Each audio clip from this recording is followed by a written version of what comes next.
Hi, today I will be speaking about Avenger Ushiwakamaru. I will be giving points to how good she is from 1 to 100. I will be speaking about her lore in real life and her abgeo appearance, and I will be with this criteria. I will judge the character with this criteria in mind. Lore, real life history, character is based on, FGO appearances, and how was this character portrayed, and gameplay basically. So, let's begin with real life history. Ushiwakamaru was a military commander of Minamoto clan of Japan. In the late Heian and early Kamakura periods during the Genpei War, he led a series of battles which trampled the Heishi branch of the Taira clan, helping half-brother Yoritomo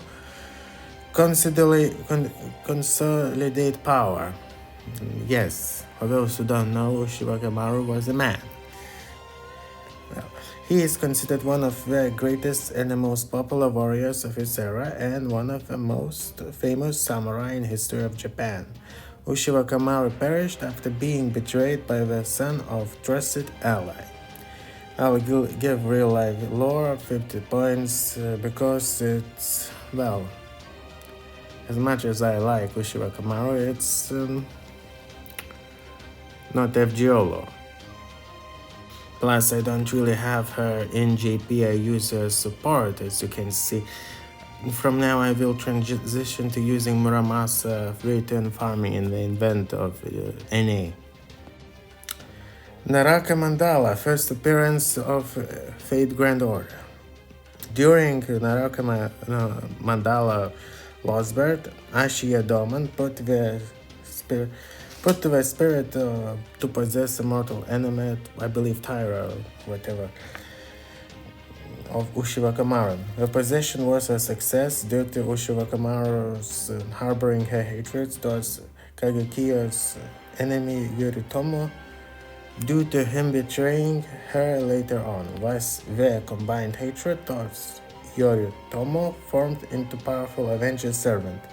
I will give her appearance in the story 88 points.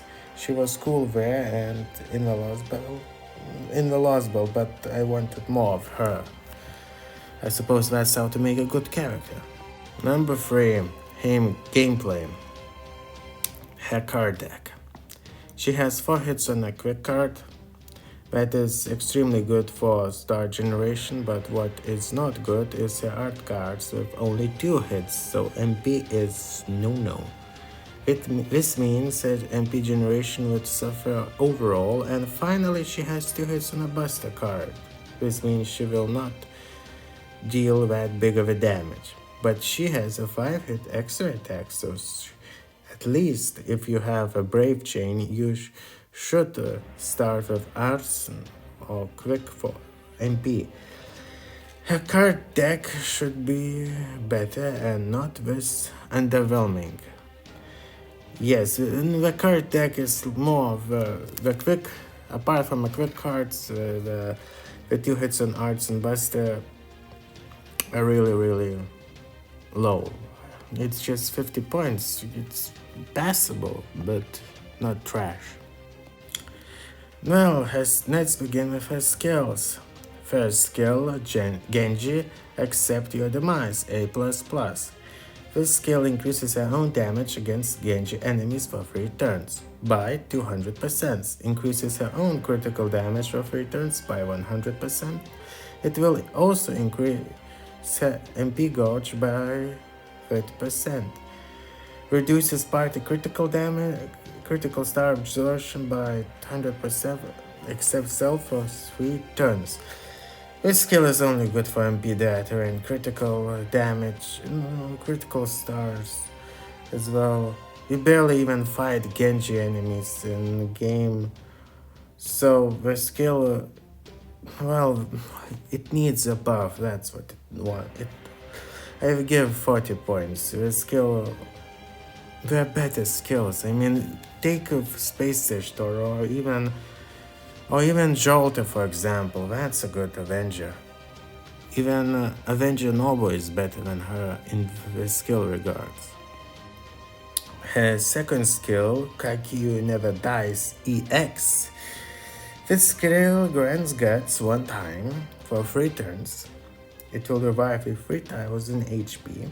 It is stackable with other guts, so that's good. Increases her own insta-kill resistance for 3 turns. That's and finally grants on guts activated buff for 3 turns. Also stupid skill that will make your MP stronger if guts is activated. It's stupid. I will give this skill 20 points. I love the character, but they need to do something about the skills. And finally, her third skill. It's Ushiwakamaru B. This skill will grant you evasion 2 attacks for 3 turns. It will increase her attack for 3 turns by 30%. It will inflict curse on all enemies with 500 damage. All enemies. I will give this skill a solid 70 points because those 70 points, she needs it. This skill, it helps her survive a few more turns after guts. And finally, we go to her passive skills. Avenger EX. This skill will increase MP generation and taking damage by 22%. But 500 chance to reduce party's debuff resistance by 12% except self, including things sub-member. This is a good passive that has most of the Avengers, including Jalter and Space Star, but 22% is a lot. I will give the skill 80 points. Oblivion Correction C. It will increase on critical damage by 6%, and for this character it's needed, as this will make a critical attack stronger. This skill gets 70 points. Self-replenishment Magic D. Her third skill of her passives. This is a standard Avenger passive that will increase MP gauge by 3% every turn. And this skill is very solid and very good. Someone like Merlin also has it. It's a solid 80 points.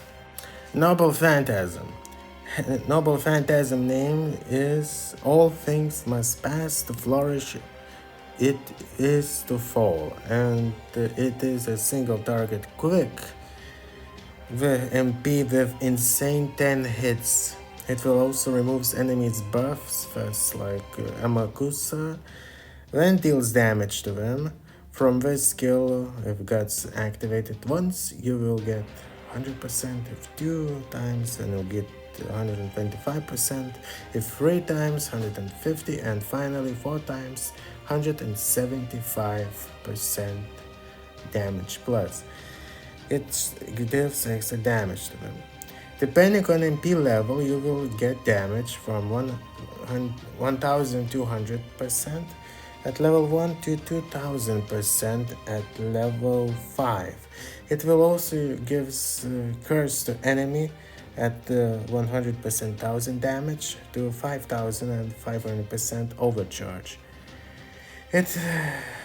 I will give this MP 85 points. Amazing MP, but her skills are terrible skills. In conclusion, I will give this character 55 points. Should you summon this character? Yes, only if you like her design.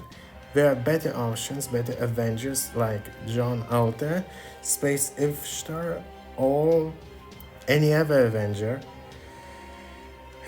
But if you are saving for Koyanskaya, I will be skipping, so I'm also saving for Koyanskaya. So, I would recommend waiting for next rate up, that would be next year on New Year's.